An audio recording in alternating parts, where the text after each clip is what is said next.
যখন আমরা আল্লাহর কাছে ক্ষমা চাই, আমরা তাঁর কাছে হাত উঠিয়ে বলতে পারি, রব্বি ইগফিরলি ওয়া তুব আলাইয়া ইন্নাকা আনতাত তাওয়াবুর রহিম। হে আমার রব, আমাকে মাফ করে দিন এবং আমার তওবা কবুল করুন। নিশ্চয়ই একমাত্র আপনি আত-তাওয়াবুর রহিম। আবু দাউদের হাদিসে বর্ণিত আছে, নবীজি সাল্লাল্লাহু আলাইহি ওয়াসাল্লাম কখনো কখনো এক বসায় এই দোয়াটি 112 পড়েছেন।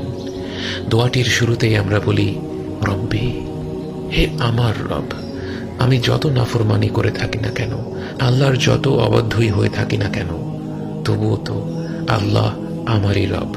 আমি যত বড় গুনাহগারি হয়ে যাই না কেন, আর কেউ তো আমার রব হয়ে যায় না, আর কেউ তো আমার রব হওয়ার ক্ষমতা রাখে না, বরং আমার রব হলেন আল্লাহ, যিনি আমার